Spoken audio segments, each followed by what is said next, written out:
He motivated people. Joe Nigro was everything about leadership. He really raised the bar. He always lit up the room. He was always joking with somebody. He was a force of nature. Joe made sure that everybody was heard. Probably the best negotiator I ever met. He cared deeply about the members. He is known as the members' president.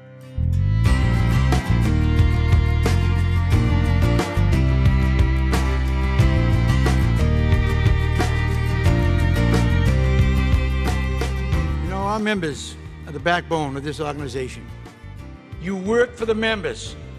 Let them know how important they are, because they're the ones that go out in the cold. They're the ones that go out in the heat. They're the ones that risk their lives every day. Our theme is simple. Our union, our members, and our strength. Our members are our union and our strength. We want the same American dream and we can get it. If we're willing to fight for it, are you willing to fight for it? Yeah! We're going to work together to make this the biggest and best union. And the only way you do that is with our members. Are you with me? Yeah. Then let's go out and do it. Thank you very much. He led by his actions, and he led by his words. But he was a leader by what he did, how he did it, and he led every day. He wouldn't ask anybody to do something that he wouldn't do, and he took care of business. Joe was a passionate man, cared deeply about the union movement, cared deeply about the membership, cared about putting people to work. Joe was sick to his stomach if he couldn't get a guy a job. There's so many dynamics about Joe. The fun-loving Joe, the hard-working Joe, the no BS Joe. And the approaches that we've been using for years in this organization have to be revisited and updated. And we're going to organize. And when you don't organize, you're going to have to come to the principal's office. Joe was an excellent listener, and he could listen to what the dynamics were, he could listen to what was going on, and figure out what the important issue really was. Welfare of the members was, the first thing on his mind. And the second thing on his mind is that he wanted to have fun while he was living. It was hard not to spend 5 minutes with Joe Nigro and not laugh a little bit. I just want to show you guys we can have some fun here. There's nothing wrong with having a laugh every day because we're serious. There's nothing wrong with smiling. There's nothing wrong with bringing your members up a little when they're down. It didn't matter where you were. That guy made you laugh, in the good times, bad times, whatever it may be. He was always busting somebody up, He was always joking with somebody. And when Joe Nigro got on you, he in a funny way was able to make you laugh, even in like a critical moment. It was a special personality that you gravitated towards him. He loved his members. He loved the staff on the 6th floor. I mean, we all loved him here. Joe loved to sing. Joe would sing all over the office like he was like Frank Sinatra, even though I know he hates Frank Sinatra. So me being a wise ass that I am, I went up to him and said, Joe, what'd you do with that money? Joe looked at me all mad and said, what money, Kevin? I said, the money your mother gave you for them singing lessons. Well, Joe busted out laughing. And Joe was very quick on his feet. That's when I found out how fast Joe was on his feet, because Joe says to me, roll back, I got boxing lessons with the money my mom gave me. What was most impressive about Joe, when I was with him, if a member had called, he took the call. It was a one-on-one conversation.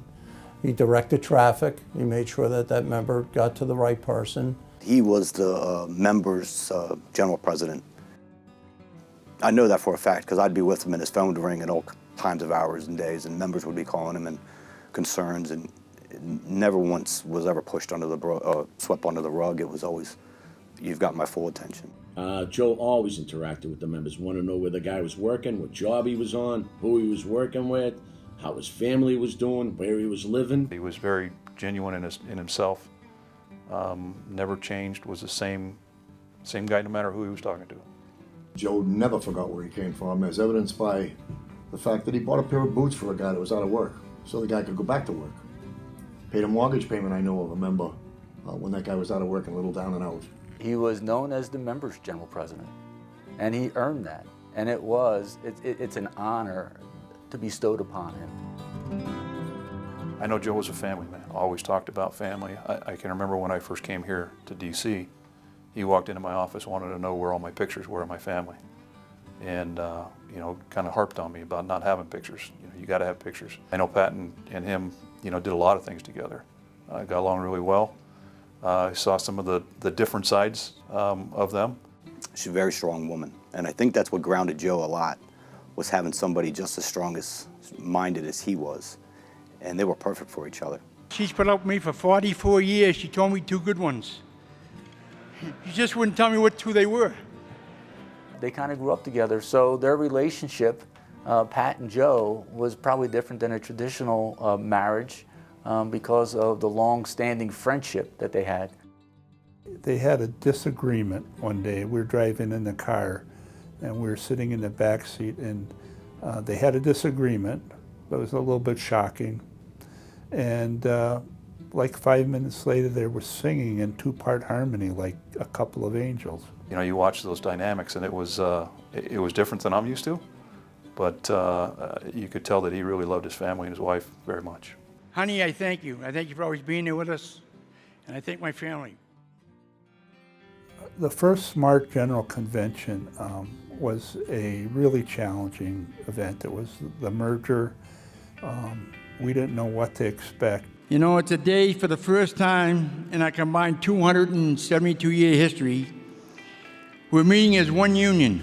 I remember Joe at his best when we did have the first merger, the first SMART convention. There was, I wouldn't say hostility, but there was a lot of concerns, a lot of uneasiness going into it. We're meeting as a group of people standing shoulder to shoulder as brothers and sisters.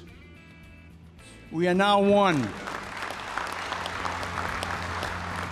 The right time, the right place, everything. I think he was the perfect guy for the situation that we were in at that point.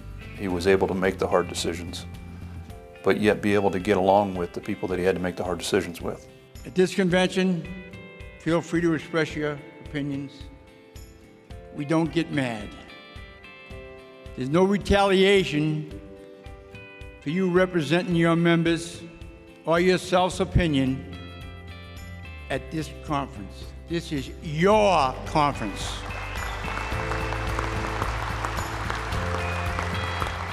His legacy will be the SMART merger. There was tension as we approached the SMART convention. There were people wondering what was going to happen. There was, rumors, good and bad. And when we came out of there, when we walked out of there on that Friday, day 5, we were united. We were moving forward. We were one unit, 200,000 members moving forward because of Joe Nigro.